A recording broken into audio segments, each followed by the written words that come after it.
فکر میں ہے ہمیں بجھانے کی، فکر میں ہے ہمیں بجھانے کی، فکر میں ہے ہمیں بجھانے کی آندھیاں میر کے زمانے کی، فکر میں ہے ہمیں بجھانے کی آندھیاں میر کے زمانے کی، میرا گھر ہے پرانے وقتوں کا، اس کی آنکھیں نئے زمانے کی، کیا بات ہے، کیا خوب، میرا گھر ہے پرانے وقتوں کا، اس کی اس آنکھیں، کی آنکھیں نئے زمانے کی، ایک منظر تھا یاد رکھنے کا، ایک منظر تھا یاد رکھنے کا، ایک تصویر تھی بنانے کی، ایک منظر تھا یاد بہت خوب، رکھنے کا، بہت خوب، ایک تصویر تھی بنانے کی۔ مجھے سنے کہ اپنے اندر کا شور کم تو ہوا، اپنے اندر کا شور کم تو ہوا، خاموشی میں کتاب خانے کی، بہت خوب، اپنے اندر کا شور کم تو ہوا، خاموشی میں کتاب خانے کی، اور اگلے لوگوں کے ساتھ ختم ہوئی، اگلے لوگوں کے ساتھ ختم ہوئی وہ جو ایک رسم تھی نبھانے کی، آہا، کیا اگلے بات ہے، لوگوں کے ساتھ ختم ہوئی وہ جو ایک رسم تھی نبھانے کی، ایک کھنڈر تھا میری وراثت میں، ایک افواہ تھی خزانے کی، کیا بات ہے، ایک کھنڈر تھا میری وراثت میں، ایک افواہ تھی خزانے کی، جاگنے میں گزار دیں اظہر وہ جو راتیں تھی نیند آنے کی۔ آہا، جاگنے میں گزار دی اظہر وہ جو راتیں تھیں نیند آنے کی۔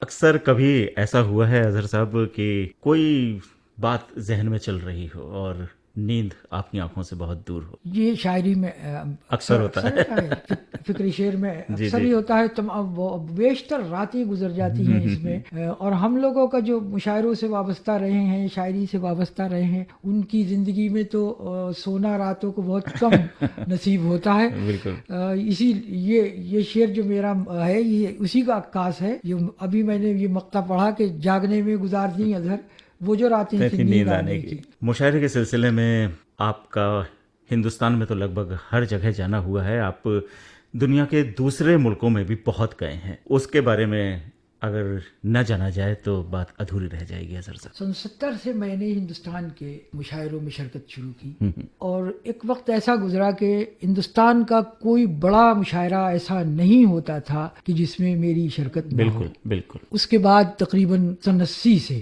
میرا فارن کنٹریز کا جانا شروع ہوا، اور یہ وہ دور ہے کہ جب ہندوستان سے شعراء کے انگلیوں پہ گنے ہوئے چند لوگ باہر فارن گئے گئے تھے۔ تھے۔ جی۔ میں تقریباً 4 مرتبہ امریکہ کا سفر میں نے کیا اور ہندوستان کا ریپرزنٹیشن کیا، پاکستان 3-4 مرتبہ میں گیا، مسقط، بحرین، دبئی، قطر، سعودی عربیہ، ابوظہبی، شارجہ، الین، تمام ممالک جو تھے جہاں جہاں اردو تقریباً بولی جاتی ہے اور سمجھی جاتی ہے، اور جہاں اس کے پسند کرنے والے اور شعر سننے والے بیٹھے ہوئے ہیں، وہاں مجھے موقع ملا جانے کا اور اپنے ملک کا نام ساتھ لے جانے کا اور اپنے شعر سنانے کا۔ اظہر صاحب، بڑا اچھا لگتا ہے جب آپ کو کسی چینل پر پڑھتے ہوئے دیکھتے ہیں، سنتے ہیں آپ کی شاعری کو، ایک الگ خاص انداز ہے آپ کا اور ایک اہم مقام ہے آپ کا۔ آپ نے کیا محسوس کیا ہے کہ مشاعرے کی جو روایت تھی پہلے، کس شان کے ساتھ مشاعرے ہوئے کرتے تھے، ایک ادب ہوتا تھا،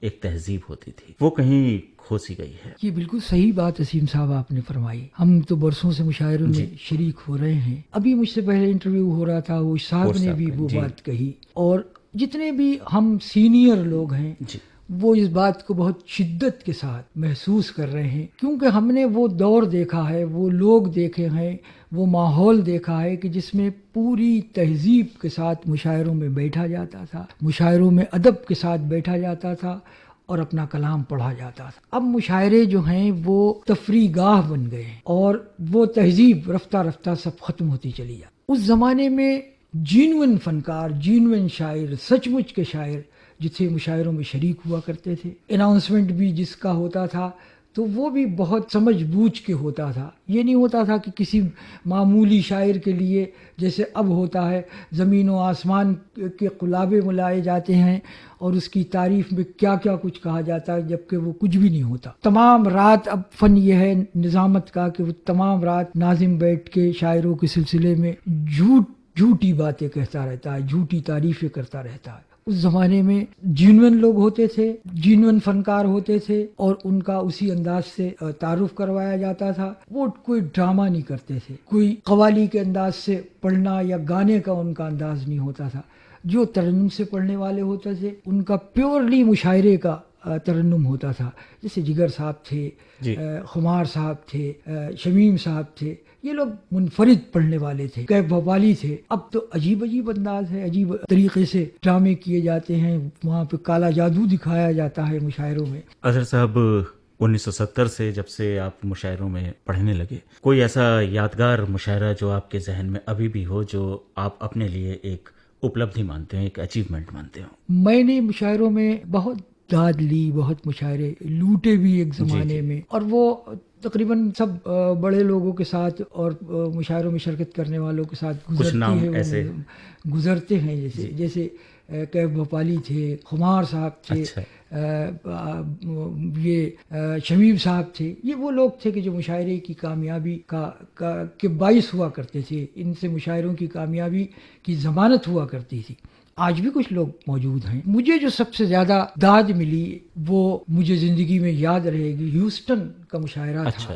میں 90 میں پہلی مرتبہ امریکہ گیا تھا اور یہاں ہندوستان کا ریپرزنٹیشن کر رہا تھا. تو ہیوسٹن میں میں نے مسلسل 7 غزلیں پڑھی, اور اس کے بعد ایک منزل یہ آئی کہ اور کی آوازیں آتی تھی, اور پورا مشاعرہ جتنے لوگ بیٹھے تھے پورا حال کلیپنگ کرتا ہوا وہ کھڑا ہو گیا. کیا بات ہے. تو بڑا وہ ایک یادگار منظر اب تک میری آنکھوں کے سامنے آتا ہے. تو اپنی کامیابی پہ فخر بھی ہوتا ہے اور بڑا اچھا سا محسوس ہوتا ہے. ترنم سے اظہر صاحب سے اب ہم کچھ سننا چاہیں گے, وہ جو ان کے دل کے بہت قریب ہو. میں آپ کے حکم کی تعمیل میں کچھ شعر پیش کیے دیتا ہوں. ملاحظہ فرمائیں کہ اب یہ معیار شہری یاری ہے. کیا بات ہے. اب یہ معیار شہری یاری ہے. اب یہ معیار شہری یاری ہے. کون کتنا بڑا مداری ہے. بہت خوب. کون کتنا بڑا مداری ہے. شعر سنے صاحب کے ہم نے روشن چراغ کر تو دیا. ہم نے روشن چراغ کر تو دیا. اب ہواؤں کی ذمہ داری ہے. اب ہواؤں کی ذمہ داری ہے. ہم نے روشن چراغ کر تو دیا. اب ہواؤں کی ذمہ داری ہے. اب ہواؤں کی ذمہ داری ہے. صرف باہر نہیں محاذ کھلا. صرف باہر نہیں محاذ کھلا. میرے اندر بھی جنگ جاری. کیا بات ہے. بہت خوب. میرے اندر بھی جنگ جاری ہے. شعر سنے کہ عمر بھر سر بلند رکھتا ہے. عمر بھر سر بلند رکھتا ہے. یہ جو انداز انکساری ہے. یہ جو انداز انکساری ہے. ابھی ایک بڑے المیہ کی طرف ایک اشارہ ہے.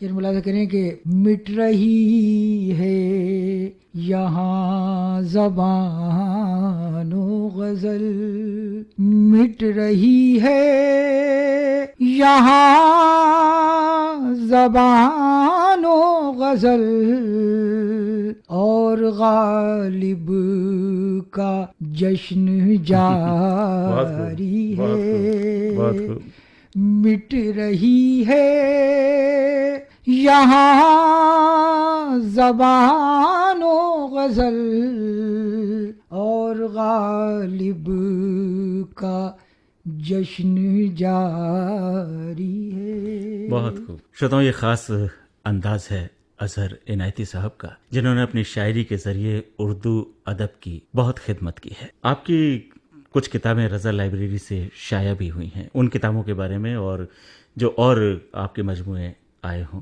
ان کے بارے میں. عظیم صاحب، میرا پہلا شعری مجموعہ 1980 میں جی خود کلامی کے نام سے آیا. اچھا. وٹ یو کال مونولاگ، اپنے آپ سے باتیں کرنا. اس کے تقریباً 9 سال کے بعد 89 میں اپنی تصویر کے نام سے دوسرا مجموعہ آیا. کس کیفیت کی اس میں شاعری رہی؟ اس میں میرا جو اپنا مخصوص انداز اچھا. ہے وہ آپ کو ملے گا، پڑھنے والے اسے جانتے ہیں. جی اس کے جی بڑے بڑا ادبی حلقوں میں اس پہ بڑا اپریسیشن ہوا. اچھا اس پہ کتنے ہی مجھے ایوارڈز ملے، اردو اکیڈمی اتر پردیش سے بھی، اچھا. بنگال اردو اکیڈمی سے بھی، اور پاکستان اور ہندوستان کے ادبی حلقوں میں بہت اس کو پسند کیا گیا. ان کے تقریباً 2004 میں پھر جھونکا نئے موسم کے نام سے ایک مجموعہ آیا، اور 2004 ہی میں ڈاکٹر شہزاد انجم نے میرے شاعری اور میری شخصیت کے حوالے سے ایک کتاب ترتیب دی، اظہر عنایتی ایک سخنور کے نام سے. وہ خاصی تقریباً 400 پیجز پہ وہ کتاب ہے، اور اس میں ہندوستان اور پاکستان کے بڑے بڑے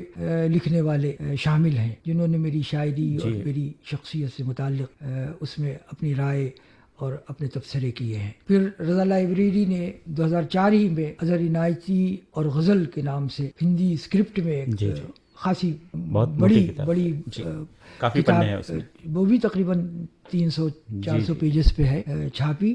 اور وہ کتاب بھی بہت ہندی طبقے میں بھی ہمارے بہت مقبول ہوئی اور پسند کی گئی. اب کچھ بات آپ کی ذاتی زندگی کی.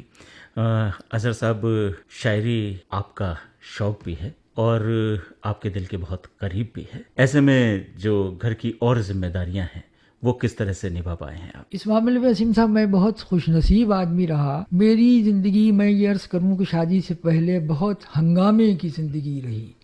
میرے گھر پہ میرے دوستوں کے ہنگامے رات کے 3 بجے تک اور 2:30 بجے تک محفلیں چلتی رہتی تھیں، اور صبح کو 12-1 بجے اٹھنا ہوتا تھا. تو آپ کے وہ خاص دوست کون کون تھے؟ کچھ نام؟ اس میں بہت سے وہ لوگ تھے اور کم ہو گئے، بہت کم ہو گئے. ان میں سے اس میں خیال صاحب تھے، یہ ہوش صاحب تھے، یہ مستقل تقریباً بیٹھنے والے تھے، محمود خان صاحب تھے، اور بہت سے میرے کتنے ہی دوست تھے جو شہر کے جانے مانے لوگوں میں سے ان کا شمار ہوتا تھا. تو یہ سب وہاں بیٹھتے تھے، چائے اور کافی چل رہی ہے، کھانے ہو رہے ہیں. جب شادی میری 1995 میں ہوئی تو یہ ایک سکون کا سا ماحول ہوا، اور وہ ساری محفل ختم ہوئی اور وہ بھیڑ رخصت ہوئی وہاں گھر سے دوستوں کی، اور بیوی کا راج شروع ہوا. لیکن یہ میری خوش قسمتی ہے کہ میری بیوی بہت پڑھی لکھی اور بڑی سلیقے کی لیڈی ہیں. یہ انگلش لٹریچر سے ایم اے ہے. شاعری سے لگاؤ ان کو ہے؟ شاعری سے بھی لگاؤ ہے ان کو، لٹریچر سے لگاؤ ہے، اور مجھ سے بہت زیادہ محبت کرنے والی، بہت اٹیچمنٹ ہے، بڑی کوآپریٹو ہے. تو جب میں شعر کہتا ہوں تو یہ بھی ہوتا ہے اب کہ ان کو پہلے سناتا ہوں، اور وہ میرے استاد کا کام بھی کرتی ہیں. کیا بات ہے. کہ ان سے میں پوچھتا ہوں کہ بھائی اب شعر کیسا ہوا، تو انہیں جب پسند آتا ہے تو وہ کہتی ہیں کہ بس بہت اچھا شعر ہو گیا، اور جب نہیں ہوا تو کہتی ہیں کہ ابھی اس میں کچھ کمی محسوس ہوتی ہے. تو میں پھر اس کو دوبارہ کہنے کی کوشش کرتا ہوں اور پھر سناتا ہوں ان کو. تو اس طریقے سے انہیں ایک اچھا خاصا شاگرد مل جاتا ہے، اور مجھے ایک استاد گھر میں ملا ہوا ہے. اور میری بیوی بہت اپریشیٹ کرتی ہے اور کوآپریٹ کرتی ہیں. تو یہ بڑا اللہ کا کرم ہے میرے اوپر کہ شاعری میں میری ابھی تک کوئی اڑچن یا کوئی رکاوٹ پیدا نہیں ہوئی ہے. اچھا، یہ سفر بڑی تیزی سے آگے بڑھ رہا ہے، خوشگواری سے آگے بڑھ رہا ہے. آپ نے اس خوشگواری کو اپنے لفظوں میں کہنے کی کوشش کی ہے بطور شاعر؟ ضرور کی ہوگی. میں چند شعر پیش کیے دیتا ہوں صاحب. وہ اتنا خوبصورت بھی نہیں ہے، وہ اتنا خوبصورت بھی نہیں ہے مگر اچھا مجھے لگتا بہت ہے. کیا بات ہے. وہ اتنا خوبصورت بھی نہیں ہے مگر اچھا مجھے لگتا بہت ہے. ابھی ناآشنا ہے زندگی سے، ابھی ناآشنا ہے زندگی سے مگر بچہ میرا ہنستا بہت ہے. کیا بات ہے. ابھی ناآشنا ہے زندگی سے مگر بچہ میرا ہنستا بہت ہے. شعر سنے کہ مٹا دینے کو نفرت ایک صدی کی، محبت کا بس ایک لمحہ بہت. کیا بات ہے. مٹا دینے کو نفرت ایک صدی کی، محبت کا بس ایک لمحہ بہت ہے. تو مزے سے گزر رہی ہے صاحب، اور بس دعا کر دیں کہ آگے بھی جو رہ گئی ہے تھوڑی سی وہ بھی گزر جائے ساتھ خیر کے. ہماری دعائیں ہمیشہ آپ کے ساتھ ہیں. بہت عزت ہے آپ کی ہمارے دل میں، اور بڑا اچھا لگتا ہے جب آپ ہمارے قریب ہوتے ہیں. آپ نے کہا کہ محبت کا ایک لمحہ بہت ہے. وہ لمحہ کیسا ہوتا ہے جب آپ شاعری کر رہے ہوتے ہیں؟ کیسا ماحول آپ کو چاہیے ہوتا؟ وہ ایسا ہوتا ہے اسیم صاحب کہ ایک موڈ ہوتا ہے، اور وہ موڈ بھی گاڈ گفٹیڈ ہوتا ہے. جی.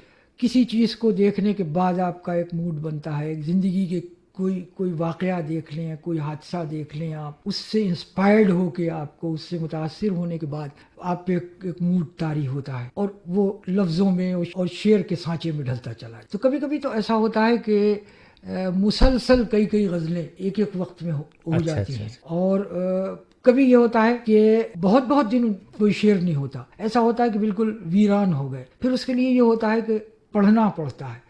پڑھتے ہیں تو وہ فیڈ کرنا پڑتا ہے، تو اس سے پھر آگے بڑھتے رہے. شاعروں کے بارے میں اظہر صاحب یہ کہا جاتا ہے کہ شاعری دل سے ہوتی، لیکن کبھی کبھی ہمارے کچھ فرض بھی ہیں ہمارے سماج کے لیے، ہم ان کو بھی اپنی شاعری کے ذریعے پورا کرنے کی کوشش کرتے ہیں. کچھ ایسے مدعے ہیں جو شاعری کے ذریعے اٹھانے چاہیے.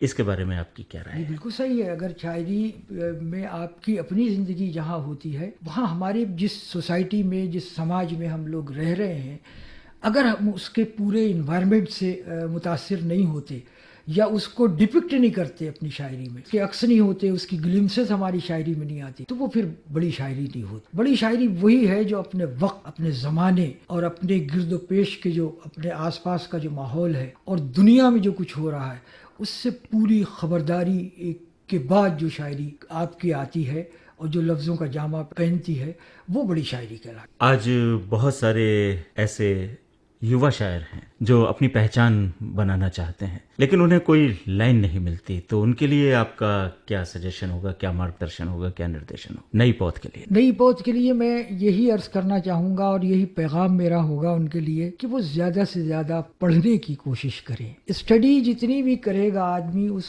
اس سے اس کا دماغ جو ہے وہ روشن ہوتا چلا جاتا ہے اور اس کو آگے بڑھنے کے لیے روشنی ملتی چلی جاتی ہے. تو اس میں اپنے آپ اسٹڈی کرنا اور اپنے گرد و پیش کے ماحول سے باخبر رہنا یہ بڑا ضروری ہوتا. جو لوگ ایسا نہیں کرتے وہ آگے بھی نہیں بڑھتے. اظہر صاحب، شاعری تو زندگی کا اہم حصہ ہے ہی، لیکن کچھ اور ایسے شوق ہیں جو آپ کے بھیتر کہیں نہ کہیں انگڑائی لیتے ہیں. صاحب اب جو رہتے ہوں گے کبھی کسی زمانے میں، مگر اب تو بوڑھے ہو گئے، بس شاعری ہی رہ گئی. اسیم صاحب شوق مطلب کچھ بہتر کھانے کا، کچھ بہتر گانے کا، کچھ سننے کا. بس اتنا شوق رہ گیا ہے کہ میں کپڑے پہننے میں بہت چوزی ہوں. تو بہت اچھے کپڑے ڈیسنٹ قسم کے پہنتا ہوں. پرفیوم کا مجھے بہت شوق ہے. اچھا. تو فارن جب جاتا ہوں تو میں وہاں سے بڑی اچھی پرفیوم سلیکٹ کر لاتا ہوں. وہ خود بھی لگاتا ہوں، اپنی بیوی کو بھی لگاتا ہوں، اور ہم دونوں مہکتے ہوتے ہیں اس سے. اور اسی مہک سے شاعری مہک اٹھتی ہے. اظہر صاحب، شاعری کے سفر میں بہت سارے ایسے پرسکار ہوں گے جو آپ کو پردان کیے گئے ہوں گے، بہت اپلبدھیاں ہوں گی، بہت سارے ایوارڈز ہوں گے، تو ان کے بارے میں تھوڑا سا ذکر. مجھے کتنے ہی ایوارڈ ملے صاحب، اور پاکستان سے، وہاں کا کراچی سے بلدیہ ایوارڈ مجھے ملا. یہاں جوہر ایوارڈ مجھے دیا گیا جو گیانی ذیل سنگھ صاحب کے ہاتھوں سے، وہ اس زمانے میں اس کے وہ تھے پریزیڈنٹ تھے یہاں، ان کے مبارک ہاتھوں سے ملا. اور اس کے علاوہ بھی یہاں اکیڈمیز کے ایوارڈز بھی مجھے کتنے ہی ملے ہیں. تو اللہ کا بڑا کرم رہا. اس وقت کیا چل رہا ہے؟ اب اس وقت تو کوئی ایوارڈ نہیں ہے. اگر آپ کوئی ایوارڈ دلوا دیں تو ہماری دعا ہے. آپ کی شاعری اپنے آپ میں ایک ایوارڈ ہے. اظہر صاحب، میرا مقصد تھا کہ لکھنے میں کیا چل رہا ہے، کچھ نئے کسی پروجیکٹ پہ کام کر رہے ہوں؟ اب میں آپ کو ایک تازہ غزل کے کچھ شعر پیش کیے دیتا ہوں، ملاحظہ کر لیں. انداز میرے سر ہی کا پتوں میں نہیں تھا، انداز میرے سر ہی کا پتوں میں نہیں تھا، پتھر تو ہواؤں کے بھی ہاتھوں میں نہیں تھا۔ کیا بات ہے۔ انداز میرے سر کا ہی پتوں میں نہیں تھا، پتھر تو ہواؤں کے بھی ہاتھوں میں نہیں تھا۔ شعر سنے کہ ایک چیخ بھی ابھری نہیں خاموش فضا میں، ایک چیخ بھی ابھری نہیں خاموش فضا میں، شاید کوئی جلتے ہوئے خیموں میں نہیں تھا۔ کیا بات ہے، بہت خوب۔ ایک چیخ بھی ابھری نہیں خاموش فضا میں، شاید کوئی جلتے ہوئے خیموں میں نہیں تھا۔ چند شعر میں اور آپ کو سنا دوں۔ ملاحظہ کریں کہ یہ جو ہمارے یہاں بارود کے ڈھیر لگائے جا رہے ہیں، تو دنیا پوری بارود کے ڈھیر پہ بیٹھی ہوئی ہے۔ اس سلسلے میں ایک شعر سن لیں کہ کاش بارود کے یہ ڈھیر لگانے والے، کاش بارود کے یہ ڈھیر لگانے والے، جمع پھول اتنے جو کر لیں تو یہ دنیا مہکے۔ کیا بات ہے۔ کاش بارود کے یہ ڈھیر لگانے والے، جمع پھول اتنے جو کر لیں تو یہ دنیا مہکے۔ تو یہ دنیا تو محبتوں سے چلتی ہے، اور اسی پہ اس کی بنیاد ہے، انسانیت پہ اور محبت ہی پہ بنیاد ہے۔ آپ کی شاعری یوں ہی مہک بکھراتی رہے پوری دنیا میں، ہم یہی دعا کریں گے۔ آپ کا روٹین رہ گیا جاننا کہ صبح کیسے ہوتی ہے اور شام کیسے ہوتی ہے، رات کتنے بجے؟ اب تو یہ ہوتا ہے صاحب کہ مشاعروں میں نہیں ہوتے ہیں، مشاعروں میں جب ہوتا ہوں تو اس میں تو رات مشاعروں میں گزر جاتی ہے، اور یہاں جب گھر پہ ہوتے ہیں تو تقریباً 11 ساڑھے 11 بجے تک تو ٹی وی وغیرہ دیکھنے کے بعد اور دوستوں سے ملنے کے بعد سونے کا موقع ملتا ہے، تو صبح اب اٹھ جاتے ہیں۔ اب یہ نہیں ہوتا کہ سورج اگر نہ ہو، ایک زمانے میں ایک شعر کہا تھا کہ سورج اگر نہ ہو تو جگاتا نہیں کوئی، تو اب ایسا نہیں ہے، اب سورج نکلتا ہوا دیکھتے ہیں صاحب۔ ارلی رائزرز میں اب شمار ہونے لگا۔ اظہر صاحب، آپ نے وقت نکالا ہمارے لیے، ہم شکر گزار ہیں آپ کے، بہت بہت دھنیہ واد۔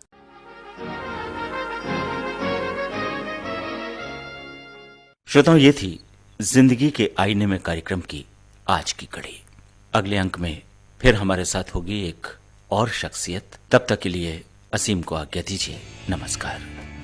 یہ آئینے سے اکیلے میں گفتگو کیا ہے، یہ آئینے سے اکیلے میں گفتگو کیا ہے، جو میں نہیں ہوں تو پھر تیرے روبرو کیا ہے، یہ آئینے سے اکیلے میں گفتگو